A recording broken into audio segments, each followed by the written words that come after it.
नमस्कार, prime debate में आपका स्वागत है और मैं हूं आपके साथ प्रिया तिवारी। यूपी के अवध यानी कि कानपुर, लखनऊ और फतेहपुर में एक शब्द काफी मशहूर है और वो शब्द है भौकाल। भौकाल का मतलब हनक या फिर दबदबा। और आज भौकाल शब्द की चर्चा इसलिए क्योंकि बिहार विधानसभा चुनाव के नतीजों ने यह बता दिया है कि सीमांचल में ओवैसी साहब का भौकाल कायम है। बिहार में एनडीए की प्रचंड लहर के बीच एआईएमआईएम 5 सीटें हासिल करने में कामयाब रही। बिहार की जमीन पर ओवैसी ने यह कमाल तब कर दिखाया जबकि पिछले विधानसभा चुनाव में जीते ओवैसी की 5 सीटों में से 4 विधायकों की बात करें तो तेजस्वी ने आरजेडी में उनको शामिल करवा दिया था। बावजूद इसके ओवैसी ने सीमांचल में अपनी पूरी ताकत झोंक दी और वो कर दिखाया जिसकी उम्मीद कोई नहीं कर रहा था। बिहार तो हो गया और अब बारी उत्तर प्रदेश की है। जी हां, यूपी में ओवैसी के नाम की चर्चा शुरू हो गई है। ओवैसी को न्योता भी मिलने लगा है और पूछा जा रहा है कि क्या अब यूपी में भी मुसलमान वोटों के सहारे जीत का झंडा फहराएंगे ओवैसी। महाभारत नहीं होती थी अगर आप पांडवों को 5 गांव दे देते। हमने 6 सीट मांगा था, आपने नहीं दिया, पूरे कौरवा बर्बाद हो गए। इसीलिए तुम आपको बता रहे। यूपी विधानसभा 2027 चुनाव के पहले ही सूबे की राजनीति में ऐसा तूफान उठा है जिसने पूरे पावर समीकरण को हिला दिया है। अखिलेश यादव जहां पिछड़ा, दलित, अल्पसंख्यक यानी पीडीए पॉलिटिक्स के जरिए उत्तर प्रदेश की राजनीति में एक बार फिर भाजपा को पछाड़ने की रणनीति पर काम कर रहे हैं, तो वहीं मायावती और असदुद्दीन ओवैसी जैसे नेता उनकी रणनीति को ध्वस्त करने में जुटते दिखाई दे रहे हैं। मायावती जहां एक बार फिर अपने परंपरागत दलित वोटों को अपनी तरफ आकर्षित करने की रणनीति पर लगातार काम कर रही हैं, वहीं एआईएमआईएम प्रमुख असदुद्दीन ओवैसी ने बिहार चुनाव में मिली सफलता के बाद उत्तर प्रदेश में बड़े स्तर पर काम करने के संकेत दिए हैं। एआईएमआईएम प्रमुख और सांसद असदुद्दीन ओवैसी ने कहा कि बिहार चुनाव में हमने महागठबंधन से सीटों की मांग की, उन्होंने हमें कमजोर करके आंका, इसका परिणाम उन्हें भुगतना पड़ा। अखिलेश यादव पर निशाना साधते हुए उन्होंने कहा कि वे हमें उत्तर प्रदेश में कमजोर समझते हैं, इस बार चुनाव में उनका ऐसा परिणाम भुगतना पड़ेगा। उन्होंने साफ कहा कि हम इस बार असर दिखाने नहीं, जीत दर्ज करने के लिए चुनावी मैदान में उतरेंगे। उनके दावे ने प्रदेश में राजनीतिक बहस को और तेज कर दिया है। यूपी में मुस्लिम आबादी बहुतायत है, इसलिए असदुद्दीन ओवैसी ये दम भरते हुए नजर आ रहे हैं। दरअसल यूपी में करीब 20% मुस्लिम आबादी है, जो 70 सीटों पर मुस्लिम आबादी का 20 से 30% हो जाता है। वहीं 65 सीटों पर मुस्लिम आबादी 30% से ज्यादा है। और अगर बात पश्चिम यूपी की हो तो यह आंकड़ा और भी ज्यादा बढ़ जाता है। संभल में यह आंकड़ा 80 से 85% छूता है। वहीं मुरादाबाद की बात करी जाए तो 45 से 50%, रामपुर में 45 से 50%, बिजनौर में 40 से 43%, सहारनपुर में 41 से लेकर 42% तक, मुजफ्फरनगर में 40 से 41%, अमरोहा में 38 से 40%, शामली में 30 से 35% तक, बरेली में यह आंकड़ा 20 से 35% पहुंच जाता है, पीलीभीत में 20 से 35% तक। पश्चिम उत्तर प्रदेश की अगर बात करें तो मुस्लिम बहुल जिलों में एआईएमआईएम की सक्रियता ने पूरी सियासत का समीकरण बदल दिया है। मुरादाबाद, रामपुर, बिजनौर, सहारनपुर, अमरोहा और मुजफ्फरनगर जैसे जिलों में जहां मुस्लिम आबादी 40 से 50% तक है, एआईएमआईएम सीधे तौर पर एसपी के पीडीए गठबंधन के मुस्लिम वोट को चुनौती दे रही है। इस कदम से एसपी के अपने गठबंधन को मजबूत बनाए रखना कठिन होता जा रहा है, क्योंकि वैसे न सिर्फ मुस्लिम मतदाताओं के बीच अपनी पैठ बढ़ा रखी है, बल्कि उनकी रणनीति मायावती के दलित वोट बैंक पर भी अप्रत्यक्ष दबाव डाल रही है। असदुद्दीन ओवैसी अब यूपी 2027 विधानसभा चुनाव के केंद्र बिंदु बन गए हैं। उनका उद्देश्य केवल चुनावी हिस्सेदारी बढ़ाना नहीं, बल्कि मुस्लिम वोटों के राजनीतिक स्वरूप को नया आकार देना है। इससे एसपी के पीडीए मॉडल पर सीधा दबाव पड़ेगा, बीएसपी और अन्य दलों की रणनीतियां प्रभावित होंगी और बीजेपी अप्रत्यक्ष लाभ उठा सकती है। यूपी की सियासत इस तरह से एक बार फिर नए मोड में नजर आ रही है, जहां एआईएमआईएम के कदम से तय होगा कि मुस्लिम वोट बैंक का भविष्य किसके पक्ष में झुकेगा। मुस्लिम समाज से अपील कर रहे हैं कि आप वोट डालने वाले मत बनिए, सिटीजन बनिए। वोटर मत बनिए, सिटीजन बनेंगे तो सिटीजन राइट्स आपको मिलेंगे। अगर आप वोट डालने वाले बनेंगे तो फिर इलेक्शन के बाद आपको सिर्फ ना सिर्फ भुलाया जाएगा, बल्कि आप पर जो आफतें आती हैं उसको रूफ भी नहीं बोलते।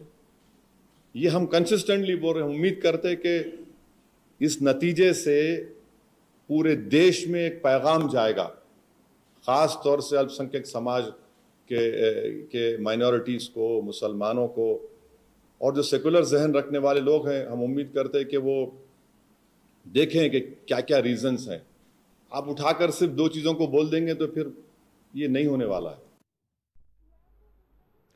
देखिए साफ तौर पर किस तरीके से ओवैसी हमलावर होते हुए नजर आ रहे हैं। उन्होंने बिहार का भी जिक्र लगातार किया, क्योंकि जो रिजल्ट सामने आया उसके बाद उन्होंने ये पहले ही कह दिया था कि बहुत बड़ी गलती कर रहा है इंडिया गठबंधन। और देखिए ओवैसी का एक बयान भी सामने आया कि महागठबंधन समझ रहे थे कि हमें अलायंस नहीं करके हमको अकेला रखकर हमको हरा देंगे, हमें खत्म कर देंगे वो जो भैया है। और देखिए भैया का मतलब ओवैसी किसकी तरफ इशारा कर रहे थे? अखिलेश यादव और राहुल गांधी की ओर।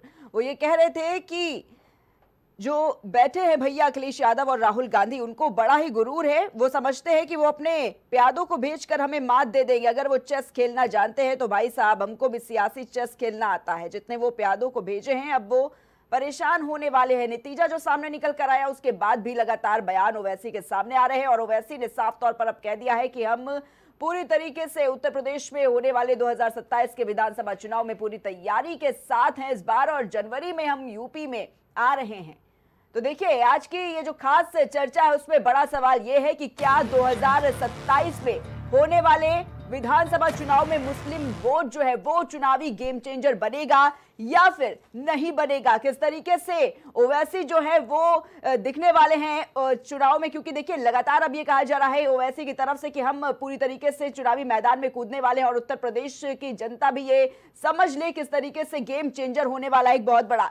तो आज की चर्चा की शुरुआत करते हैं। सबसे पहले हम आपका परिचय करवा देते हैं। हमारे साथ पैनल पर खास गेस्ट जुड़ चुके हैं। हमारे साथ भारतीय जनता पार्टी से गौरव उपाध्याय जी स्टूडियो से जुड़े हुए। गौरव जी बहुत बहुत स्वागत है सबसे पहले तो आपका। इसी के साथ ही समाजवादी पार्टी से विवेक पांडे जी हमारे साथ जुड़े हुए। विवेक जी बहुत बहुत स्वागत है आपका भी। और इसी के साथ ही कांग्रेस पार्टी से हमारे साथ विकास अग्रहरी जी जुड़े हुए। विकास जी आपका भी बहुत बहुत स्वागत है। सबसे पहले विकास अग्रहरी जी आप ही से शुरुआत कर लेते हैं। बिहार विधानसभा चुनाव हो गया और अब बारी है उत्तर प्रदेश विधानसभा चुनाव की, लेकिन पहले बिहार का ही जिक्र कर लेते हैं, क्योंकि जिस तरीके से अजदुद्दीन ओवैसी ये कह रहे थे कि हमें अगर शामिल नहीं करेंगे तो इसका खामियाजा भुगतना पड़ेगा। परिणाम ने साफ कर दिया किसको खामियाजा भुगतना पड़ा, किसको खामियाजा नहीं भुगतना पड़ा। क्या लगता है ओवैसी को ना साथ ला के बहुत बड़ी गलती कर दी थी बिहार चुनाव में? प्रिया जी, हम भावनाओं का दोहन करने वाले लोगों के साथ कभी खड़े नहीं होंगे। जिनकी पार्टी का नाम ऑल इंडिया इत्तेहाद मुसलमान होता है उनकी पार्टी के साथ हम कभी खड़े होना पसंद नहीं करेंगे, क्योंकि कांग्रेस पार्टी कभी भी एक धर्म की एक जाति की राजनीति नहीं करती है। कांग्रेस पार्टी सबकी है, सब दलीय पार्टी है, सब धर्म की पार्टी है, तो कांग्रेस पार्टी सबकी राजनीति करती है। ओवैसी साहब को ये लगता है कि वो सिर्फ मुसलमानों की बात करेंगे और उसके बाद हमारे गठबंधन में आकर के शामिल हो जाएंगे, तो हम कतई इस चीज़ को स्वीकार करने वाले लोग नहीं हैं। क्योंकि हमारा शुरू से एजेंडा रहा है, इवन पंडित नेहरू जी के समय से हमारा एजेंडा रहा है कि जब जम्मू कश्मीर में एक पार्टी हुआ करती थी मुस्लिम कॉन्फ्रेंस, और पंडित नेहरू तब तक शेख अब्दुल्ला के साथ नहीं खड़े हुए जब तक उन्होंने उनकी पार्टी का नाम चेंज करवा के नेशनल कॉन्फ्रेंस नहीं करवा लिया। हम समझिए हम एक आइडियोलॉजी के लोग हैं, हम एक विचारधारा के लोग हैं, और हम उस विचारधारा के साथ कतई जो है खिलवाड़ नहीं कर सकते हैं। असदुद्दीन ओवैसी ने क्या कहा, हमने 6 सीटें मांगी थी, कौरव पांडव वहां पर ले आए। अब सोचिए, आप हमको एक मुंह से कौरव भी कह रहे हो, आप एक मुंह से हमारे साथ आके खड़े भी होना चाहते हो, ये कैसा विरोधाभास है भाई। हमको नहीं चाहिए असदुद्दीन ओवैसी का सहयोग। दूसरी चीज, जो एजेंडा भारतीय जनता पार्टी का है, जातीय हो गया, धार्मिक हो गया, सेम एजेंडा असदुद्दीन ओवैसी का है। जब मंच पे रैलियां करेंगे, तकरीरें करेंगे, तो तकरीरों में इनके नमरूद आ जाएगा, फिरौन का नाम लेंगे, ये फातिमा का नाम बोलेंगे कि बिहार का बच्चा फातिमा बनेगा, अबू बकर बनेगा। आप सोचिए कि जो व्यक्ति राजनीति में हमेशा हम लोग खिलाफ रहते हैं कि राजनीति धर्म अलग अलग है, दोनों चीजें हैं, लेकिन वही चीज भारतीय जनता पार्टी जब धार्मिक एंगल पर आकर राजनीति करती है तो हम उसका विरोध करते हैं। हम असदुद्दीन ओवैसी की राजनीति के साथ कैसे सहमत हो जाएं? क्योंकि उनका भी एंगल धार्मिक है। आपके कहने का मतलब है कि हम सहमत नहीं हैं। हम कतई सहमत नहीं है, और असदुद्दीन ओवैसी को लड़ना है। बिहार चूंकि उनको थोड़ा सा सूट करता है, क्योंकि असदुद्दीन ओवैसी को कहीं पे भी पैर जमाने के लिए 75%, 80%, 70% मुसलमानों की जरूरत पड़ती है, उतने वोटर की जरूरत पड़ती है। जिसकी आदत की वो बात करते हैं उसके लिए कम से कम उनको 75% की जरूरत पड़ेगी। उत्तर प्रदेश में ऐसी कोई सीट नहीं है। संभल ही एक जिला है जहां पर तादाद ठीक ठाक है, 5 से 6 सीटें हैं। तो कुल मिलाकर के यूपी में घबराने की आवश्यकता किसी को नहीं है। असदुद्दीन ओवैसी को जितना पैर पटकना है पटक ले, हमारे गठबंधन में उनके लिए कोई जगह नहीं है, क्योंकि हम एक व्यक्ति की बात करने वाले के साथ कभी नहीं खड़े होते हैं, एक समुदाय की राजनीति करने वाले व्यक्ति के साथ में कभी नहीं खड़े होते हैं। हमारा ये शुरू से एजेंडा रहा है और एक चीज मैं आपको बता दूं कि जहां जहां ओवैसी जाते हैं वहां वहां ध्रुवीकरण कराते हैं और उसका सीधा लाभ भारतीय जनता पार्टी को मिलता है। मैं थोड़ा सा इसमें डीप में जाना चाहूंगा। असदुद्दीन जिस हैदराबाद से आते हैं उस हैदराबाद में इनको क़ियादत की जरूरत नहीं पड़ती है। उस हैदराबाद में ये अपनी 6-7 सीटें लड़ करके जो भी गवर्नमेंट वहां पे सत्ता में रहती है उसको समर्थन कर देते हैं। क्यों कर देते हैं आपको पता है? क्योंकि वहां पे इनकी वक्फ की प्रॉपर्टियां हैं जिसपे कानून में मुकदमे, कोर्ट में मुकदमे चल रहे हैं। आपको शायद एक चीज और नहीं पता होगा, इनका एक ट्रस्ट है जो एक बैंक भी चलाता है जिससे 13% ब्याज भी लिया जाता है, और जो कि साफ शब्दों में इस्लाम में है कि बैंकिंग सिस्टम में ब्याज हराम है, हमें ऐसी चीजें नहीं करनी है। तो असदुद्दीन का असल में जो चेहरा है, जो चरित्र है, वो देश के सामने अभी तक आया नहीं है। अब असदुद्दीन ने एक एग्जाम्पल हमारे लिए बिहार में सेट किया है। हम लोग प्रयास ये करेंगे कि उनका चेहरा इस देश की जनता के सामने, इस देश की आवाम के सामने बेनकाब करेंगे। हम सेकुलर राजनीति करते हैं तो सेकुलर राजनीति करने का मतलब ये नहीं होता है कि हम किसी एक पक्ष की पार्टी हैं, हम सब की पार्टी हैं। तो कुल मिलाकर असदुद्दीन ओवैसी के लिए हमारी पार्टी में कोई दिक्कत नहीं है। विवेक पांडे जी, एक तरफ अखिलेश यादव जहां पर पीडीए यानी कि पिछड़ा दलित अल्पसंख्यक पॉलिटिक्स के जरिए उत्तर प्रदेश की राजनीति में कैसे भाजपा को पिछाड़ने की पूरी तरीके से रणनीति बनाते हुए नजर आ रहे हैं। अब असदुद्दीन ओवैसी भी देखिए कूद पड़े हैं, साफ तौर पर अखिलेश यादव पर निशाना साध रहे हैं और उन्होंने कहा है कि हरे के सामने लाल टिकने वाला नहीं है। कैसे देख रहे हैं आप इसे? देखिए, पहले तो मंच पर उपस्थित सभी सम्मानित पैनलिस्टों को प्रणाम करके आपके दर्शकों को नमस्कार और अपनी बातों को अभिव्यक्त करने की अनुमति पूरे मन से चाहूँगा। देखिए, असदुद्दीन ओवैसी जी जो हैं AIMIM के, वो जिस प्रकार से उनको प्रेजेंट किया जा रहा है, क्योंकि हमारे यहाँ समस्या ये है कि हमारे देश में लोग भूलते बहुत जल्दी हैं। लेकिन अगर देखा जाए तो 2019 में असदुद्दीन ओवैसी जी जो थे, 1 सीट किशनगंज बिहार की लोकसभा में जीते थे और 2020 में 5 सीटें ऑलरेडी वो जीत चुके थे जहां से वो अभी जीते हैं। लेकिन उसमें 4 विधायक उनकी कार्यप्रणाली, उनकी अक्षम्यता, उनकी दूरदर्शिता न होने के कारण और एक राजनीतिक लकीर में लगातार एक राजनीतिक दल का B टीम या C टीम जो कह लीजिए उसकी पैरवी करने के चक्कर में RJD में शामिल हो गए थे। सबसे बड़ी बात है 2020 में इन्होंने 14 सीटों पर प्रत्याशी उतारे थे जिसको बिहार की जनता ने नकार दिया और सिर्फ 1 सीट ये जीत के आए थे लोकसभा में। अब सोचने वाली बात यह है कि अब ये उत्तर प्रदेश आने की बात कर रहे हैं, स्वागत है भाई, राजनीतिक दल है। उत्तर प्रदेश में लोकतंत्र या इस देश का लोकतंत्र जो है वो सभी राजनीतिक दलों को यह अधिकार देता है कि कोई भी कहीं से चुनाव लड़ सकता है।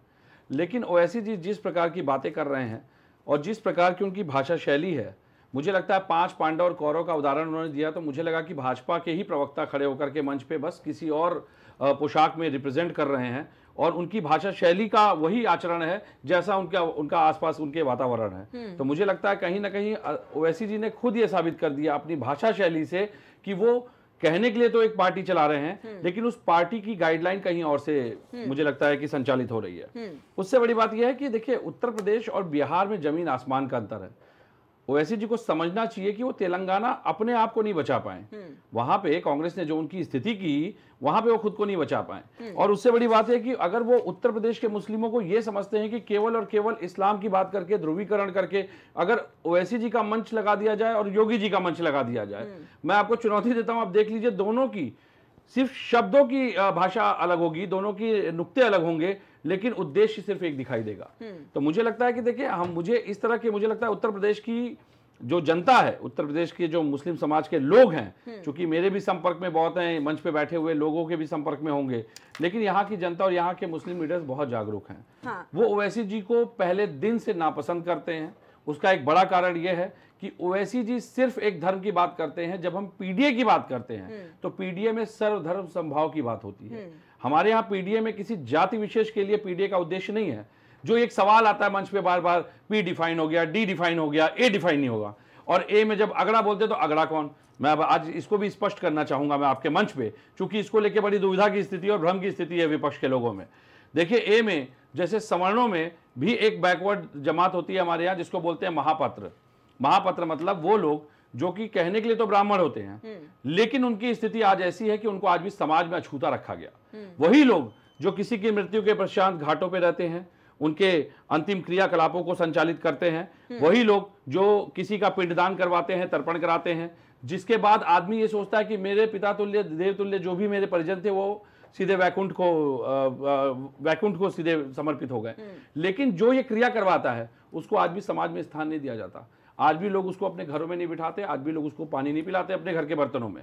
जो कड़वा सत्य है वो ये है कि सवर्ण जाति का जो बैकवर्ड है वो है महापत्र की जातियों से आने वाले लोग, जिनको कि समाज से दूर रखा गया। हम उनकी भी लड़ाई लड़ रहे हैं, हम उनको भी मुख्यधारा से जोड़ने के लिए ही प्रयास कर रहे हैं। और एक बात, जो ओवैसी जी आज आ रहे हैं, जो ओवैसी जी लगातार हमलावर हैं, क्या ओवैसी जी कभी भाजपा से ये पूछेंगे कि भाजपा ने बिहार में जो चुनाव लड़ा उसमें क्यों मुस्लिम समाज को मुख्यधारा में नेतृत्व में लाने के लिए एक भी मुस्लिम प्रत्याशी को नहीं उतारा? क्या ओवैसी जी कभी भाजपा से आंख में आंख डाल करके ये सवाल पूछते हैं कि उत्तर प्रदेश की कैबिनेट में कितने मुस्लिम मंत्री हैं और कितने मुस्लिम मंत्रियों को नेतृत्व दे दिया गया जो उत्तर प्रदेश में वो आकर सीटें हमसे मांग रहे हैं और भाषा उनकी बोल रहे हैं? गौरव जी, जिस तरीके से देखा जा रहा है उत्तर प्रदेश की राजनीति में एक बार फिर से हिंदू मुस्लिम घोलने का काम शुरू हो गया है। हालांकि जो असदुद्दीन ओवैसी लगातार बयान दे रहे हैं, पूरी तैयारी में है, जनवरी में वो आ रहे हैं उत्तर प्रदेश में, किस तरीके से देख रहे हैं? सबसे पहले मंच पर उपस्थित सभी लोगों को मेरा प्रणाम स्वीकार करें। देखिए, यहाँ बैठे मंच पे जो हमारे प्रवक्ता हैं भाजपा आपका समाजवादी पार्टी के पांडे जी और हमारे भाई साहब जो कांग्रेस से हैं, इन्होंने आते ही आते आप देखिए लोकतंत्र की बातें करेंगे, संविधान हाथ में लेके चलेंगे, लेकिन जब बात करने की आती है तो समाजवादी पार्टी पीडीए करके समाज के कुछ वर्गों को अलग करके अपने पास समेटना चाहती है। कांग्रेस के लिए इन्होंने कहा कि हम सभी की राजनीति करते हैं, लेकिन अगर आप इनकी जो इनके मुख्यमंत्री हैं रेड्डी जी, वो कहते हैं कि मुसलमान मतलब कांग्रेस और कांग्रेस मतलब मुसलमान। इनके प्रधानमंत्री कहते हैं कि देश के संसाधनों पर पहला हक मुसलमानों का है। तो आप खुद देखिए कि धर्म की राजनीति कौन करता है, जाति की राजनीति कौन करता है? जाति की राजनीति समाजवादी पार्टी कर रही है पीडीए के नाम से, अलग अलग समाज को बांट के। धर्म की राजनीति कांग्रेस कर रही है, हिंदू और मुसलमान को आपस में बांट के। गौरव जी, भारतीय जनता पार्टी की कैसी राजनीति है? भारतीय जनता पार्टी सभी को साथ लेकर चलने वाली राजनीति करती है। अगर आप मोदी जी को कहते तो मोदी जी ने ही सबका साथ सबका विकास का नारा दिया। उन्होंने एक हाथ में कुरान तो एक हाथ में जो है कंप्यूटर की बात कही। हमने जितना विकास बाकी किसी वर्ग के लिए किया उससे ज़्यादा विकास हमने मुसलमान समाज के लिए किया। हमने हर समाज के लोगों को कुछ ना कुछ दिया। हम लोग जब राशन बांटते हैं तो उसमें नाम देख के, जाति देख के, धर्म देख के लोगों की लाइन अलग अलग नहीं लगती। सभी को समान रूप से अनाज मिलता है जो उसके पात्र अधिकार जिनका है। लेकिन अगर आप इनकी बात करें तो वो मुसलमान जो आपने सीमांचल से जहां से वो ओवैसी साहब सीट जीत के आ रहे हैं वहां पे डेमोग्राफिक चेंज हो चुका है। जैसे कि समाजवादी पार्टी के प्रवक्ता ने कहा कि वहां पे 70% सॉरी अब ये हमारे कांग्रेस के प्रवक्ता ने कहा कि 70% जहां मुसलमान होगा वहां ओवैसी साहब सीट निकाल सकते हैं। बाकी उनके अंदर दमखम नहीं कि कहीं भी वो सीट निकाल सकें। हर जगह वो वोट कटवे का एक जो है तरीका अपनाते हैं, जहां पे जाके वो ध्रुवीकरण करके किसी बड़ी पार्टी को सपोर्ट करते हैं। जैसा कि समाजवादी पार्टी के प्रवक्ता का कहना था कि योगी जी को एक तरफ खड़ा कर दें और आपका ओवैसी जी को एक तरफ खड़ा कर दें तो शायद शब्दों का चयन अलग हो सकता है, लेकिन ध्रुवीकरण करना दोनों की एक राजनीति का तरीका है। जबकि ऐसा नहीं है। हम बात करते हैं बुलडोजर चलाते हैं तो अकबर नगर में क्या सिर्फ मुसलमानों के घर थे? नहीं, वहां पे हिंदुओं के भी घर थे, मुसलमानों के भी घर थे और जैन और सिखों के भी घर थे, ईसाइयों के भी वहां पे घर थे। लेकिन जब जो चीज़ गलत है, जिनके पास पात्र नहीं है, जिसके पास अधिकार नहीं है, अगर हम उनसे कुछ चीज़ें वापस लेते हैं तो ये लोग ध्रुवीकरण करते हैं कि ये सिर्फ धर्म की राजनीति कर रहे हैं। अभी आप एसआईआर का एक बहुत बड़ा मुद्दा उठाया गया और एसआईआर की प्रक्रिया में दखल दी गई, फिर चाहे वो ओवैसी हो, फिर चाहे वो कांग्रेस हो, समाजवादी पार्टी हो। क्या इस देश में एसआईआर पहली बार हो रही? नहीं, इस देश में एसआईआर कई बार दफे हो चुकी। मनमोहन सिंह के भी समय में हुई थी, जवाहरलाल नेहरू जी के भी समय में हुई थी। लेकिन पेट में मरोड़ सिर्फ तभी उठ रहा है जब इस देश में सत्ता पे आपका भाजपा बैठी है और बिल्कुल शुद्ध तरीके से सभी जो हमारी लोकतांत्रिक जो संस्थाएं उनको काम करने दिया जा रहा है। आप आज ये बंगाल से जो है ममता बनर्जी जी कह रही हैं कि हम 3 किलोमीटर का लंबा फ्लैग मार्च निकालेंगे और एक यात्रा निकाल के हम एसआईआर का विरोध करेंगे, एसआईआर की प्रक्रिया रोकी जाए। उनका समर्थन करते हैं समाजवादी पार्टी, उनका समर्थन करती है कांग्रेस। कांग्रेस ने प्रॉपर बकायदा कोर्ट में गए, समाजवादी पार्टी कोर्ट में गए कि एसआईआर की प्रक्रिया सही तरीके से नहीं है, इसको रुकवाया जाए, चुनाव के दौरान ना करी जाए। क्या चुनाव की घोषणा हो चुकी थी? नहीं। आप देश के सभी लोकतांत्रिक संस्थानों पर सवाल उठाते हैं, देश की नज़रों में एक भ्रम की स्थिति पैदा करते हैं। वही भ्रम की स्थिति को आप अपने चुनावी फायदे के लिए इस्तेमाल करते हैं और जब चुनाव हार जाते हैं, क्यों? क्योंकि पीडीए की जिस तरह की स्थिति की आपने बात करी और जो आपने वहां पे समीकरण का इस्तेमाल किया बिहार में वो कोई भी फॉर्मूला आपका काम नहीं आया। ठीक है गौरव जी। विकास जी, हमारे साथी गौरव जी बैठे हुए हैं और इनको बड़ा ओवैसी से आज प्रेम आ रहा है, तो हम कहते हैं भैया ले जाओ ना ओवैसी को। आपका तो गठबंधन पहले भी मुस्लिम लीग और हिंदू महासभा का अतीत में रहा है, देश की आज़ादी के पहले रहा है, फिर से उसको दोहरा लो। काहे लिए दूर दूर से खेल रहे हो, ए टीम बी टीम बने हुए हो, दोनों लोग एक साथ में आ जाओ। विकास जी जरूरत कहाँ है बीजेपी को? अरे बीजेपी को क्यों जरूरत नहीं भाई? बीजेपी को अश्वमेध यज्ञ का घोड़ा बीजेपी ने छोड़ रखा है, तो बीजेपी ये चाहे ना कि जो लोग नहीं भी बचे हैं, सबका साथ, सबका विकास, सबका विश्वास हमारे भाई साहब कह रहे हैं, तो उस विश्वास में असदुद्दीन ओवैसी साहब कहाँ छूट रहे हैं? भाई असदुद्दीन ओवैसी साहब को भी आप कन्विंस कर लीजिए ना। देश की सेवा साथ लाना चाहेंगे असदुद्दीन ओवैसी को?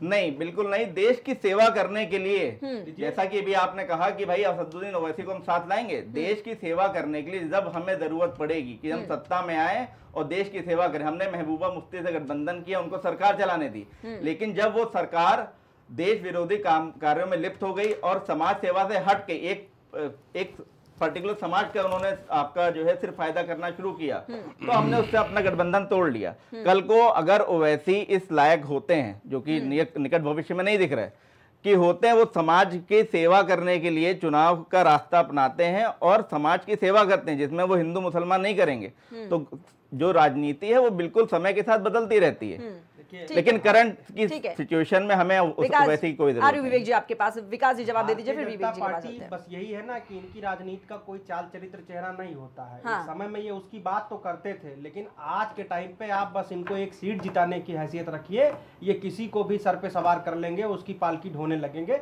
ये ओवैसी को भी ढो सकते हैं। क्यों? हम इसलिए नहीं ढो सकते हैं ना, क्योंकि जो भाषा भारतीय जनता पार्टी की है वही भाषा ओवैसी की है। जो भारतीय जनता पार्टी हिंदुओं के लिए करती है वही चीज ओवैसी करते हैं। भाई हम अगर ये बात कहते हैं, अभी एक हिंदू यात्रा निकली हुई है बाबा बागेश्वर जी के नेतृत्व में, वो चाहते हैं कि शराबबंदी बंद हो मथुरा में।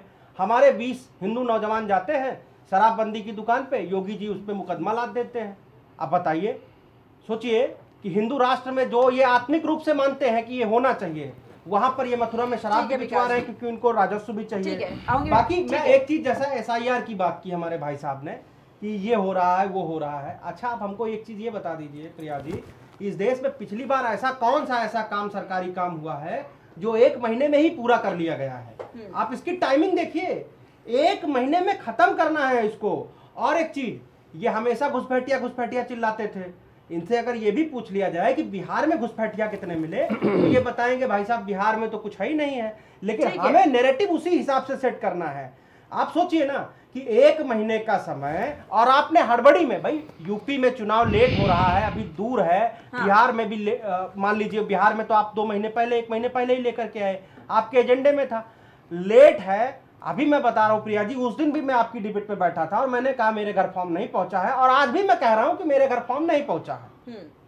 मैं वोट अपना डालूंगा, सारी चीजें मैं करूंगा, लेकिन आप सोचिए कि जब मेरे यहाँ एक बाजार में रहने वाले व्यक्ति के घर में फॉर्म नहीं पहुंचा है, तो क्या उस अल्पसंख्यक दलित और पिछड़े के पास पहुंचा होगा जो अंगूठा टेक आज भी होगा? ठीक है, विवेक जी जवाब दीजिए। देखिए, अभी हमारे भाजपा के प्रवक्ता मित्र ने जो बातें की, मैं तो ये देख के आश्चर्यचकित था कि ये ओवैसी जी के प्रवक्ता हैं या बीजेपी के प्रवक्ता हैं, क्योंकि इनकी जो संवेदनाएं थी और जिस तरह ओवैसी जी को डिफेंड करने का एक प्रयास था, उसके बाद ये खुद अपनी ही बातों से विमुक्त भी हो गए, ये कह के कि ओवैसी को साथ नहीं लेंगे। भाई मुझे लगता है अगर आप उनको साथ नहीं लेंगे तो फिर आपको उनको डिफेंड नहीं करना चाहिए, उनकी सराहना नहीं करनी चाहिए, और अगर आप उनकी मंच पे सराहना कर रहे हैं तो साथ आवश्यक है। तो पहले तो सबसे बड़ी स्थिति की बात है कि भाजपा हमेशा दुविधा में रहती है। उसका कारण यह है कि जुमले तो छोड़ देती है, उसको जस्टिफाई करना बहुत भारी पड़ जाता है। कैसे?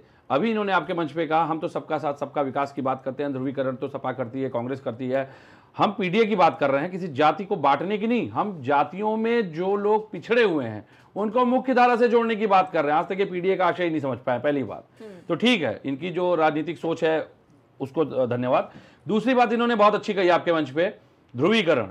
इन्होंने कहा हम तो सबका साथ सबका विकास। चुनाव के पहले तो ये सबका साथ सबका विकास की बात करेंगे, और चुनाव होते ही तुरंत जैसे ये सत्ता पे थोपे जाते हैं उसके बाद हो जाता है बटेंगे तो कटेंगे। तो मुझे इसका आशय समझ में नहीं आया। एक रहेंगे तो सेफ रहेंगे, कौन एक नहीं है भाई इस देश में, आप बताइए मुझे। ये देश जो है, लोकतांत्रिक व्यवस्था इस देश में है, कौन एक नहीं है, लेकिन लोगों को ये बताना कि एक रहेंगे तो सेफ रहेंगे और उसके साथ सबका विकास, लेकिन किसी को भी मुख्य धारा में मुस्लिम समाज को टिकट नहीं देना है कि वो मुख्य धारा में आके नेतृत्व न करे। ये समझने की कोशिश की ये अज़दुद्दीन ओवैसी इतना हाई कॉन्फिडेंस में है इस वक्त, वो ये कैसे कह रहे हैं कि हरे के सामने लाल अब टिक नहीं सकता है, आने तो दीजिए हमको। मैं बता रहा हूँ, मैं उसको भी स्पष्ट कर दे रहा हूँ, हरे के सामने लाल नहीं टिकेगा। उनका आशय इसलिए था क्योंकि उनको वही संरक्षण प्राप्त है जो चुनाव आयुक्त को प्राप्त है। अब वो कैसे, मैं आपको स्थिति स्पष्ट कर दूं, क्योंकि एसआईआर की भी बात आई अभी बीच में। एसआईआर मनमाने तरीके से चुनाव आयोग काम कर रहा है, ये आरोप तो लग रहे हैं, लेकिन आप इस बात को देश नहीं समझ पाया कि ये आरोप लग क्यों रहे हैं, चुनाव आयुक्त मनमानी कर क्यों रहा है, या चुनाव आयुक्तों की मनमानी पर मौन साध करके भी मुस्कुराहट क्यों जारी है, इस बात को देश के सामने नहीं रखा गया। उसका कारण भी बता देता हूं, जो इन्होंने बड़ी सटीक तरीके से इसकी प्लानिंग 2023 में ही कर ली, क्योंकि भाजपा के लिए ये फेमस है कि भाजपा हमेशा चुनावी मोड में रहती है, तो ये मैं भी आज मानता हूं कि भाजपा चुनावी मोड में रहती है। कैसे? अनुच्छेद 324(5) के अनुसार मुख्य चुनाव आयुक्त पर सीधे केस या एफआईआर नहीं हो सकती। 2023 में इस संशोधन को लाया गया। 2023 में ही सीसीटीवी से जुड़ा कानून भी बदला गया और 2023 में एक ऐसा प्रावधान इन्होंने बनाया है मुख्य निर्वाचन आयुक्त और अन्य आयुक्त 2023 के अधिनियम में कि उसमें मुख्य और अन्य चुनाव आयुक्तों को उनके किसी भी आधिकारिक कार्य या आधिकारिक निर्णय या बयान के आधार पर दोष युक्त नहीं माना जाएगा, ना उनके ऊपर एफआईआर होगी, ना उनको पदस्थ किया जाएगा। सबसे बड़ी बात, उनके खिलाफ ना तो आप दीवानी केस फाइल कर सकते हैं, ना फौजदारी केस फाइल कर सकते हैं। अब आप मुझे एक बात बताइए, जिस देश में संविधिक परिधि के बाहर दंड का प्रावधान ना हो, उस दंड के प्रावधान के बिना क्या जो सत्ता पे या जो उस कुर्सी पे बैठा है वो निरंकुश नहीं हो जाएगा? जब सत्ता का संरक्षण उसको है, और इसमें भी अगर आपको चुनाव आयुक्त को हटाना है तो प्रक्रिया इन्होंने क्या बनाई? मुख्य चुनाव आयुक्त को हटाने के लिए संसद का कोई भी सदस्य आरोपों का प्रस्ताव लाएगा, वही लोकसभा स्पीकर या राज्यसभा अध्यक्ष आरोपों की गंभीरता देकर 3 जजों की जांच समिति गठन करते हैं। यह देश आज सुन ले कि इन्होंने 2023 में क्या किया, कि बिहार आज कंफ्यूज है कि हमने वोट तो आरजेडी को दिया लेकिन चुनाव तो कोई और जीता। इसके बाद जांच में आरोप साबित होने में प्रस्ताव संसद में लाया जाता है। लोकसभा राज्यसभा में दोनों में कुल बहुमत और उपस्थित व मतदान करने वाले सदस्यों के 2/3 हिस्से का समर्थन जरूरी है। इस लाइन को समझिएगा, कांग्रेस के भी मित्र बैठे हैं, भाजपा के भी बैठे हैं। लोकसभा और राज्यसभा में कुल बहुमत और उपस्थित मतदान करने वाले सदस्यों के 2/3 हिस्से का समर्थन जरूरी है उनको हटाने के लिए। इसके बाद राष्ट्रपति मुख्य चुनाव आयुक्त को हटाने का आदेश दे सकता है। अब सुनिए, मुख्य चुनाव आयुक्त को 2 आधारों पर हटाया सकता है। एक तो शारीरिक और मानसिक आधार है, दूसरा जो है दुर्व्यवहार, भ्रष्टाचार, पक्षपात, संवैधानिक दायित्वों का उल्लंघन जो बिहार में लगातार दिखा, अन्य या राजनीतिक दल से मिली भगत जिसके लगातार आरोप लग रहे हैं, इसमें चुनाव आयुक्त को हटाया जा सकता है। अब सबसे समीकरण की बात आती है। गणितीय समीकरण यह है कि लोकसभा में इंडिया गठबंधन के पास 235 सांसद हैं, एनडीए के पास 293 सांसद हैं, राज्यसभा में भी एनडीए के 132 सांसदों के साथ एनडीए आगे है। ऐसे में आप बताइए, क्या विपक्ष महाभियोग प्रस्ताव ला सकता है? क्या वो ला करके भी उसको वो हटवाने का प्रयास जो करेगा, क्या उस पर बहुमत मिलेगा हमको? मैं ये बात सवाल उठा। और अगर मैं कह रहा हूं कि इस देश में ऐसी कौन सी संस्था है, ऐसा कौन सा आयोग है जिसके कि किसी भी कर्मचारी या अधिकारी के लिए दंड का प्रावधान नहीं है? ठीक है, बताइए आप मुझे। सही जवाब ले लेते इस पर। गौरव जी, ये जो बार बार ये सवाल उठाए जा रहे हैं कि भारतीय जनता पार्टी लगातार दोहरे फेज की राजनीति करती है, आखिर क्यों? कभी ये कहेंगे कि सबका साथ सबका विकास, कभी कहेंगे कि बटेंगे तो कटेंगे, आखिर ये दोहरी राजनीति क्यों? क्या जवाब देंगे इस पर? योगी जी जब कहते हैं कि बटेंगे तो कटेंगे, तो वो कहते हैं कि राष्ट्र के विरोध में काम करने वाले और राष्ट्र के लिए काम करने वाले लोगों में अंतर करते हैं। वो आज जो हमारे आपके बीच में रह के दिल्ली में ब्लास्ट कर रहे हैं, जो हमारे आपके बीच में रह के पढ़ाई करके डॉक्टर बन रहे हैं, सरकारी वजीफों पे पढ़ रहे हैं और उसके बाद देश विरोधी गतिविधियों में लिप्त हैं, तो क्या उनके साथ पढ़ने वाले अगर उनकी जानकारी जिनको है वो अगर आपका जो है सरकार को बताए, सुरक्षा एजेंसियों को बताए, बगैर धर्म जाति के भेदभाव किए, तो क्या वो लोग राष्ट्र के प्रति काम नहीं करते? लेकिन नहीं। तो जब हम बात करते हैं बटेंगे तो कटेंगे, तो हम बात करते हैं कि राष्ट्र के लिए और राष्ट्र के विरोध में काम करने वालों के लिए। जब ये बात करते हैं कि सबका साथ सबका विकास हम बात करते हैं, तो सभी का हम विकास कर ही रहे हैं। अभी भाई साहब ने जब बात करी कि अभियोग जो है हम नहीं ला सकते, तो ऐसा तो भाई जितने भी लोकसभा में आप अगर देखेंगे कि जितने भी मत प्रस्ताव पास रहते हैं वो 2/3 बहुमत से ही पास होने का उसका क्राइटेरिया है। चुनाव आयोग के लिए क्यों? चुनाव आयोग के लिए दंड का प्रावधान विमुक्त क्यों किया गया? आम जनमानस के माध्यम से बताइए। लोकतांत्रिक जो हमारा एक ढांचा है उसमें चुनाव आयोग भी एक हमारे जो प्रक्रिया है चुनाव, जिसमें उनको अधिकार है कि वो वोटर लिस्ट वो तैयार करें। अगर हम उनके प्रति जिस तरीके से उनके प्रति अगर हम जो है अभियोग लेकर आते रहेंगे तो वो स्वच्छ मतलब आपका नहीं है शब्द, नहीं, मैं बता रहा हूं, बिल्कुल जवाब नहीं शब्द है, है, नहीं है, नहीं बगैर जस्टिफाई नहीं कर अधिकार पाएंगे। के जो काम कर ही किसी नहीं भी पाएंगे। संस्था में अगर दंडात्मक प्रावधान नहीं होगा, सर्विस मैटर से लेकर के किसी भी मैटर, किसी भी संस्था का देखिए, हर चीज के लिए अपील और दंड का प्रावधान है। विकास जी, ओवैसी जिस तरीके से कह रहे हैं कि बिहार में महागठबंधन से सीटों की हमने मांग की, उन्होंने हमें कमजोर करके आका और इसका परिणाम वो भुगत रहे हैं आज। उत्तर प्रदेश में भी अब इसको कह रहे हैं कि अगर इस तरीके की भूल होगी तो वहां पर भी परिणाम भुगतना पड़ेगा। किस तरीके से देख रहे हैं और क्या कहेंगे इस पर? हम जिंदगी में अपनी साथ में नहीं लेंगे। ओवैसी को जितना नाक रगड़ना है रगड़ ले, एक लाइन का हमारा जवाब है। ओवैसी को हम लोग जिंदगी में अपने साथ लेकिन कुछ तो बात होगी जो मुसलमानों ने भरोसा जताया बिहार में। हम एक आइडियोलॉजी की राजनीति करते हैं। हमारी आइडियोलॉजी में असदुद्दीन ओवैसी कभी फिट नहीं आएंगे। जिस तरीके से एक साउथ पोल एक नॉर्थ पोल, दो राजनीतिक ध्रुव होते हैं भारतीय जनता पार्टी और कांग्रेस इस देश में, वैसे ही एक तीसरा ध्रुव असदुद्दीन ओवैसी भी है। हमारे लिए जिस तरह भारतीय जनता पार्टी अछूत है वैसे ही ओवैसी भी अछूत है। मैं आपसे बता रहा हूं ना कि जिस महबूब आलम को असदुद्दीन ओवैसी ने हरा दिया, कॉमरेड महबूब आलम को 4-5 बार का एमएलए, उस व्यक्ति के पास आज भी चलने के लिए बाइक नहीं है। अपनी सैलरी तक वो व्यक्ति अपनी जनता पे न्यौछावर कर देता है। उस कॉमरेड महबूब आलम से ज्यादा अच्छा मुसलमान असदुद्दीन ओवैसी इस देश में खोज सकते हैं विवेक जी। अभी इन्होंने बहुत अच्छी बात कही थी, भाजपा के हमारे आदरणीय गौरव भाई ने। इन्होंने कहा कि योगी जी उनकी बात करते हैं जो कि देश विरोधी कार्यों में संलिप्त रहते हैं या देश के विरुद्ध कोई भी ऐसी नई व्यवस्था तैयार करते हैं जिससे देश को हानि होने की संभावना रहती है। अब मैं एक सवाल इनसे पूछना चाहता हूं, मोदी जी अब की बार ट्रंप सरकार जो कर रहे थे अमेरिका जाकर के, आज वही अमेरिका हम पर जो टैरिफ थोप रहा है, तो आप मोदी जी को क्या मानेंगे? बताइए मुझे। जो आपके अपने वक्तव्य थे, आज मोदी जी ने जिस ट्रंप सरकार को लाने का आह्वान किया था, वही ट्रंप सरकार जो भारत के ऊपर महंगे टैरिफ थोप रही है, भारत की अर्थव्यवस्था को कुचलने का प्रयास कर रही है, भारत की अंतरिक्ष सुरक्षा के लिए जो सीआईआर खतरा बनी है, उसमें आप क्या मानेंगे? अखिलेश यादव से इतनी नाराज? मेरे पहले सवाल का जवाब तो ले लीजिए इनसे। जवाब लूंगी, आप इसका जवाब दीजिए, मैं उसके बाद आपके सवाल का जवाब भी गौरव जी से लूंगी। लेकिन इतनी नाराजगी असदुद्दीन ओवैसी से क्यों? ओवैसी जी की नाराजगी क्यों है? देखिए, ये कह रहे हैं कि ये कहते हुए नजर आए असदुद्दीन ओवैसी की अखिलेश यादव हमें उत्तर प्रदेश में बहुत कमजोर समझते हैं और इस बार चुनाव में उनको पता चल जाएगा। नहीं, ओवैसी जी महाभारत और मुझे लगता है कि रामायण के चरित्र से बाहर आकर गीता पढ़ लें। मुझे लगता है उनको इसका जवाब मिल जाएगा। अब तो मुस्लिम्स को भी उन्होंने अलर्ट कर दिया है। वो कह रहे हैं कि भाई ये समझ जाओ कि तुम सिटीजन हो, नहीं वोट मशीन नहीं वो कोई ऐसी नई बात नहीं बता रहे हैं जो कि हमारे संविधान में या हमारी किताबों में नहीं निहित है या नहीं निर्णित है। हमको भी पता है कि हम भारत के नागरिक हैं। यह पहली कक्षा से सिखाया जाता है कि हम भारत के नागरिक, और आज से नहीं सिखाया जा रहा, सालों से सिखाया जा रहा। अब इन्होंने बहुत अच्छी बात एक और कही थी, वो बात हम मिस कर गए, मैं दोबारा ले आऊं। हम मुफ्त राशन दे रहे हैं।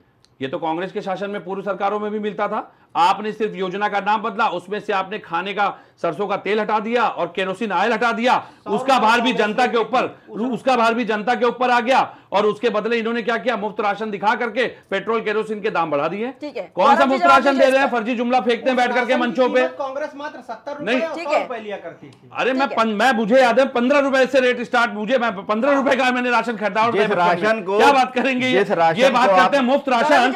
मैं ये पूछता हूं, मुफ्त राशन क्या सरकार अपने राजनीतिक चंदे के पैसे से दे रही है क्या? नहीं, मुफ्त राशन का मतलब होता है राजनीतिक चंदे के पैसे से देना। 1 रुपए भी आप अगर उसका मूल्य लगा रहे हैं तो मुफ्त नहीं माना जाएगा। 125 करोड़, 150 करोड़ से ज्यादा की आबादी है और 150 करोड़ में 100 करोड़ को भी दे रहे हैं। 1 रुपए भी लेंगे तो 100 करोड़ का कलेक्शन है। 150 करोड़ की आबादी है, 150 करोड़ की आबादी को मुफ्त राशन नहीं बांट रहे हैं। पहली बात तो सरकार हम चला रहे हैं, देश चला रहे हैं, ना कि हम एक पार्टी चला रहे हैं। जस्टिफाई कर दीजिए, राशन मुफ्त कहां मिल रहा है? उसका भी मूल्य है, उसका भी पैसा लिया जाता है। कोटेदारों हमारे कोटे की दुकान पे उसका भी पैसा लिया जाता है। जब आप ये लिख कर देंगे कि 5 किलो राशन पूरा मुफ्त दिया जा रहा है, बताइए बताइए, आप दे सकते हैं गारंटी? हमारे मैं बताता हूं उसका भी पैसा वसूला जा रहा है। और बताइए, ये जवाब नहीं दे पाएंगे, मैं खड़ा कर दूंगा लाके आपके मंच पे। आप राजनीतिक व्यवस्था में देश चलाने के लिए सरकार किसी को सम्मान स्वरूप अगर चीजें दे रही है कम दामों पे, तो उसको मुफ्त का एक नाम दिया गया। इसको मुफ्त का नाम दे देंगे। आप बता रहे हैं कि भाई जो हमारे पात्र है, कौन सी डिक्शनरी से पढ़ के आते हैं भाई? जो बीपीएल है, जो बीपीएल अगर कुछ भी अगर सस्ते में दिया जा रहा है उसको मुफ्त बोल दिया जाए। जो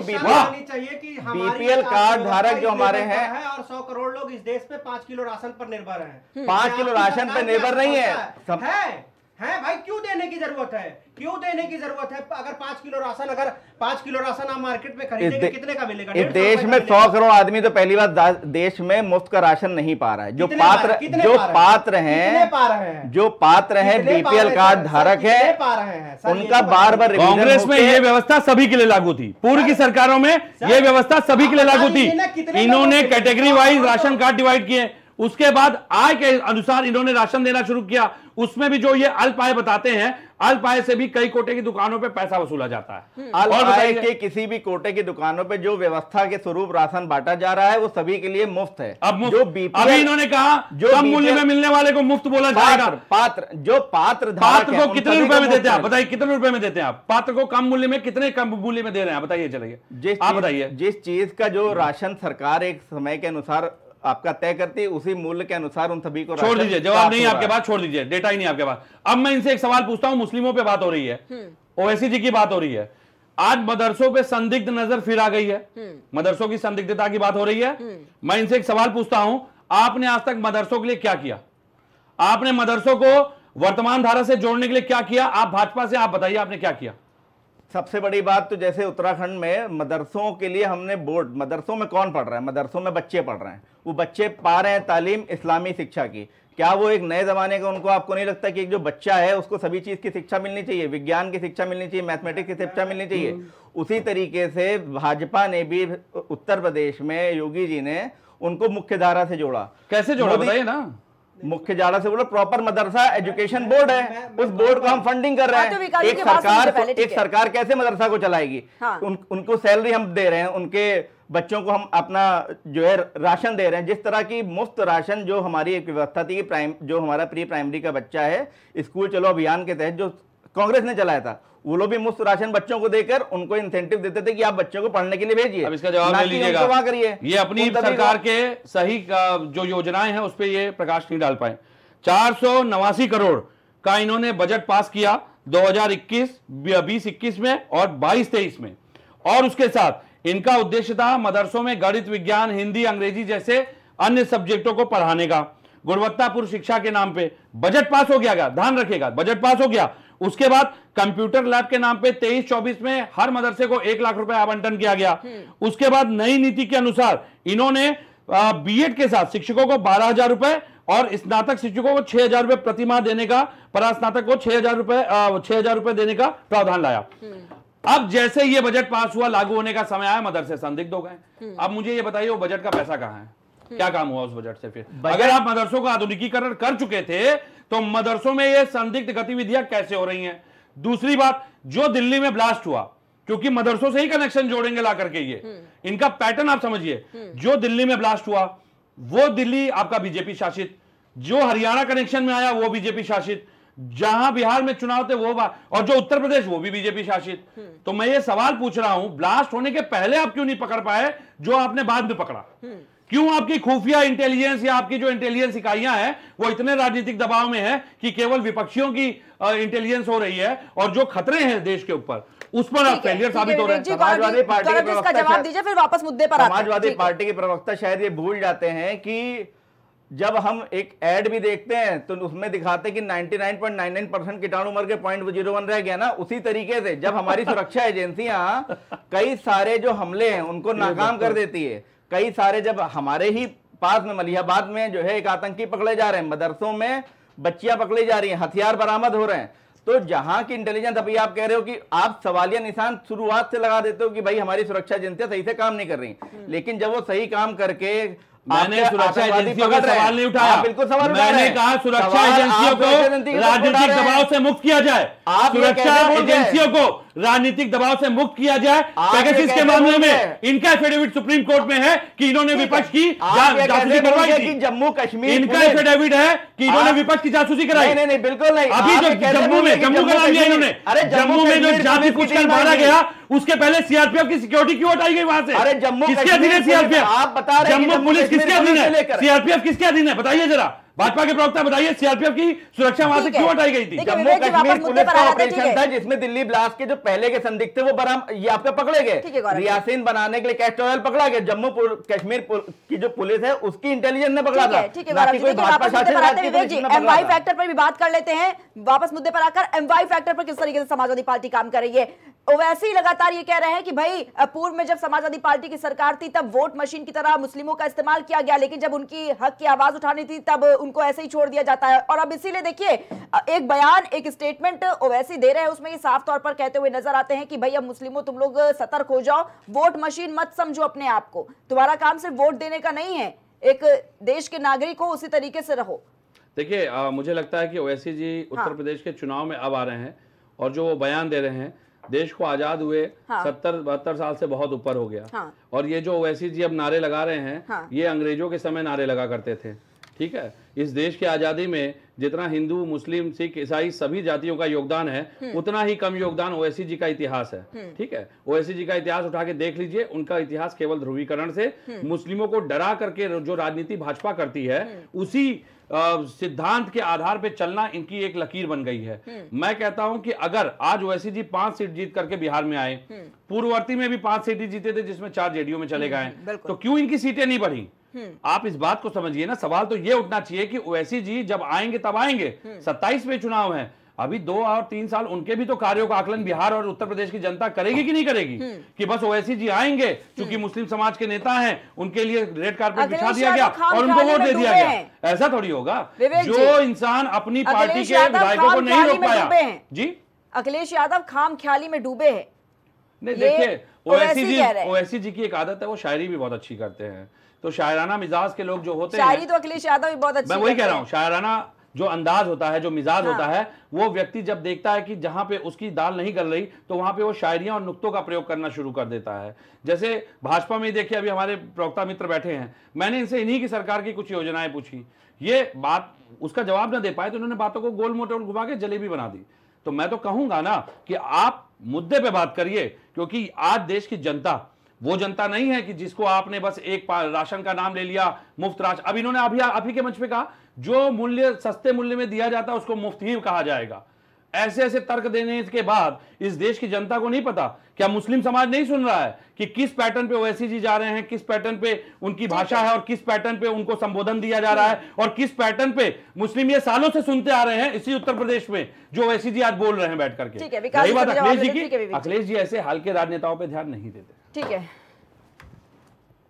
लेकिन जिस तरीके से देखा जा रहा है एक के बाद एक तमाम स्टेटमेंट इस वक्त अज़दुद्दीन ओवैसी के देखने को मिल रहे हैं, विकास जी क्या जवाब देंगे इस पर? क्योंकि अब बिहार तो निकल गया, उत्तर प्रदेश की बारी है, 2027 से कुछ ही वक्त बचा हुआ है चुनाव में। पिछली बार भी यूपी आए थे और उनको पता चल गया था कि सब धान 22 पसेरी नहीं होता है, 22 रुपए का भाव नहीं जाता है। ओवैसी जी को समझ में आ जाएगा।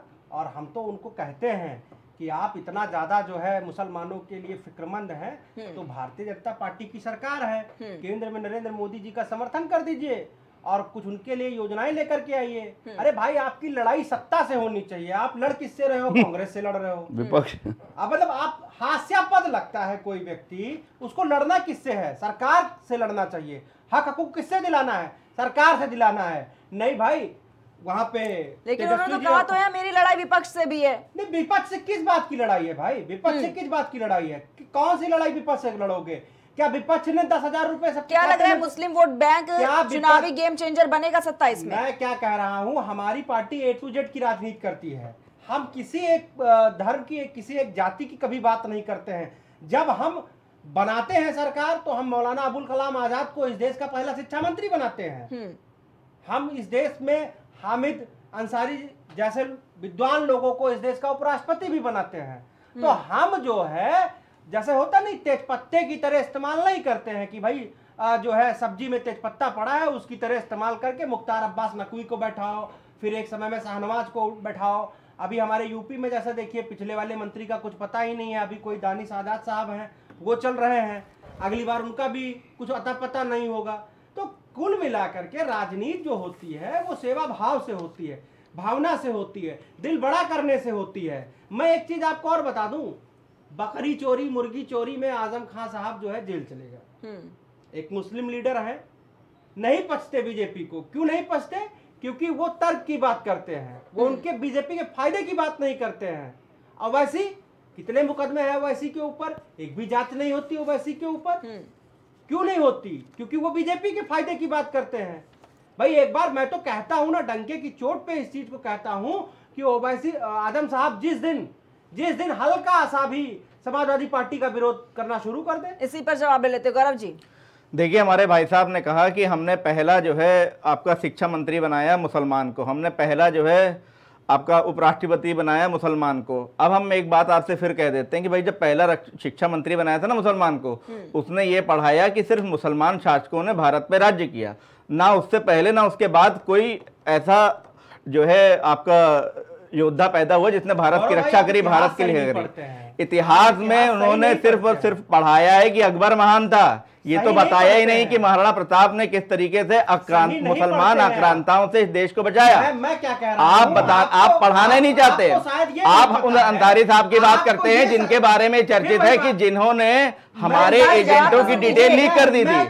आप यही आप बात कर रहे हैं, आपको समझ ही नहीं आ रहा। आप मुसलमान ने सिर्फ और सिर्फ इस देश में ध्रुवीकरण किया, बच्चों के मन में जहर घोला, इतिहास को तोड़ मरोड़ के पेश किया। सिर्फ और सिर्फ उनका इतिहास मुसलमान से ये आपका शुरू होता है। अकबर से पहले कोई राजा ही नहीं था। उन्होंने कभी शिवाजी महाराज के बारे में पढ़ाया ही नहीं, महाराणा प्रताप के बारे में पढ़ाया ही नहीं, कभी नहीं। सुनिए, अकबर का सिपह सलार कौन था? अकबर जब शासन करते थे तो उनकी ओर से लड़ने कौन जाता था, पता है आपको? जब आप ऐसे पढ़ाएंगे तो फिर आप ये भी बताएंगे कि भाई अंग्रेजों में तो सिर्फ और सिर्फ हिंदू और जो यहाँ पे लोग रहते थे उन्होंने ही देश में जब आपका गोलियां चलाई जाती थी तो यहीं का नागरिक हम ही लोग के ऊपर गोलियां चलाता था।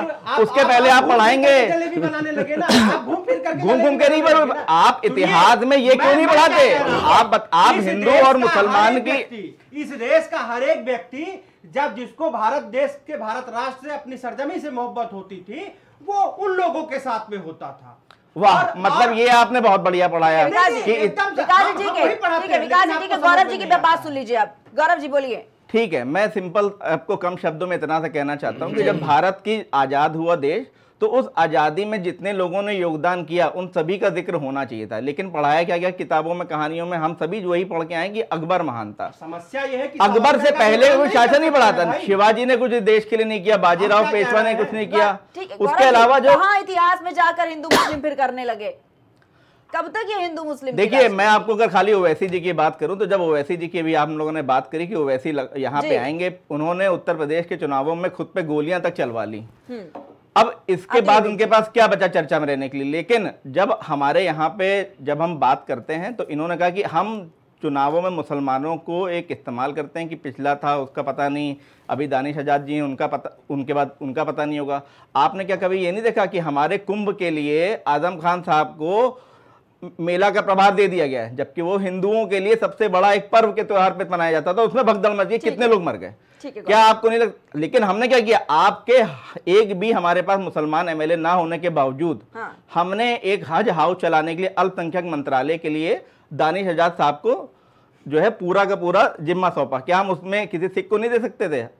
हम किसी को भी दे सकते थे, लेकिन मतलब भावनाओं का ख्याल रखते हुए हम सभी को साथ लेके चल रहे हैं। ऐसा करने के लिए हमने दानिश आजाद साहब तेज पत्ता दिख रहे हैं कि बस उनको हज हाउस चलाने की खाली जिम्मेदारी है।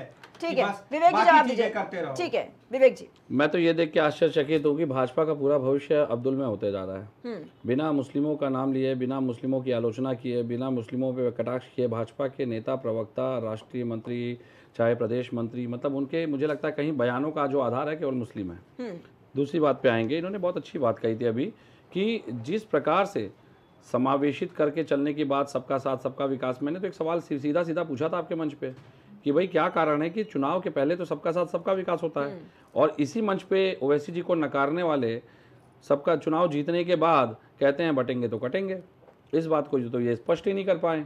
उससे भी बड़ी बात में ये फंस गए अपनी ही बात में। जब इन्होंने योजनाओं की बात की, इनको अपनी सरकार की योजना नहीं पता थी।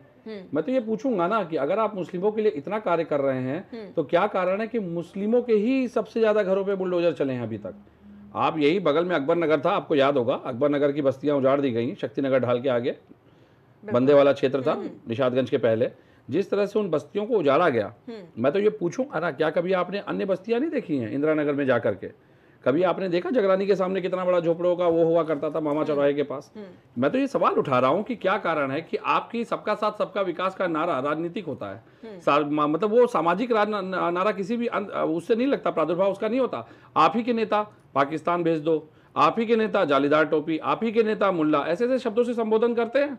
तो मैं तो ये पूछ रहा हूँ ना, या तो कड़वा खाइए या तो मीठा खाइए, और दोनों नहीं खा पा रहे हैं तो उगल दीजिए, सीधे कह दीजिए कि हमसे नहीं हो पाएगा भाई, हमसे नहीं हो पाएगा। क्यों बोझ बन करके इस देश की सत्ता पे विराजमान होकर के अपने आप को थोपने का प्रयास कर रहे हैं भाई? ठीक है, उसमें और जोड़ना चाहूंगा, अकबर नगर जब बसा था तो कल्याण सिंह की सरकार थी, राजनाथ सिंह की सरकार थी, तब वहां लोगों को रिहाइश दी गई, तब लोगों को वहां पे बताया गया कि ये नक्शा पास हुआ कि आप यहाँ रह सकते हैं। और उसके बाद योगी जी आए, उनको बनाना क्या था? पार्क बनाना था। पार्क बनाने के लिए स्वर्णिम पार्क, अकबर नगर पार्क बनाने के लिए सोचिए कि इंसान से ज्यादा पार्क की वैल्यू हो गई। अब चूंकि नाम लिखवाना है, पत्थर खुदवाना है, तो उन्होंने बुलडोजर चलवा दिया। ठीक है, विवेक जी से मेरा एक सवाल और 10 सेकंड में चाहूंगी इसका जवाब दे दे।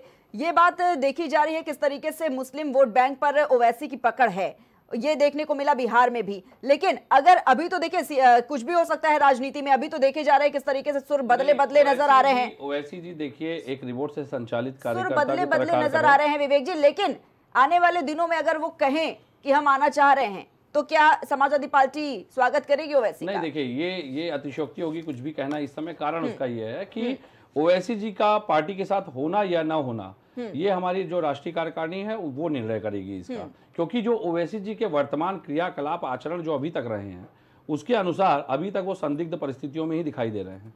सबसे पहले उनको अपनी स्थिति स्पष्ट करनी पड़ेगी। और एक बात, जो आपने एक बात कही है, भ्रम तोड़ दीजिए। इस मंच से कह रहा हूं कि उनकी बहुत पकड़, अगर पकड़ होती ना, पूरे बिहार में चुनाव लड़े होते वो। अगर पकड़ होती ना तो 5 सीट पे नहीं सिमटे होते, उन्हीं 5 सीट पे जिसपे उनके प्रत्याशी पहले भी बैठे हुए थे। ये 5 सीट एक्चुअली उनको इस 5 सीट से आगे न बढ़ने का आदेश कहीं ना कहीं दिल्ली से था। ठीक है, इसी पर जवाब लेना चाहूंगी विकास जी, इसी पर आपका भी जवाब लेना चाहूंगी, क्या कुछ जवाब देंगे इस पर? क्योंकि राजनीति में कुछ भी संभव है। हमारे यहाँ नहीं संभव है, हमने आपको पहले क्लियर कर दिया है कि हम एक संप्रदाय की राजनीति नहीं करते हैं। हमारी पार्टी की विचारधारा ये है, हम पंडित नेहरू को कभी नहीं ठुकरा सकते। विकास जी, मेरा अनुरोध है 5 सेकंड में इसका बस एक सीधा सा जवाब दे दीजिए, हाँ या फिर ना। नहीं, बिल्कुल नहीं, बिल्कुल कोई जगह नहीं होगा। ठीक है, गौरव जी क्या लगता है? हमारे लिए भी ओवैसी जी के लिए लखनऊ में कोई भी जगह, मतलब यूपी में कोई भी जगह नहीं है उनके। वैसे कह रहे हम ताकत रखते हैं, हमें साथ नहीं चाहिए, और हम उनके बगैर भी सत्ता में आते हैं, ये बार-बार करके दिखाया। अगर नहीं चाहिए तो सीटें क्यों मांग हम रहे हो? गणित बदलने का काम करेंगे, वैसे कह तो रहे मेरा काम गणित बदल रहा है।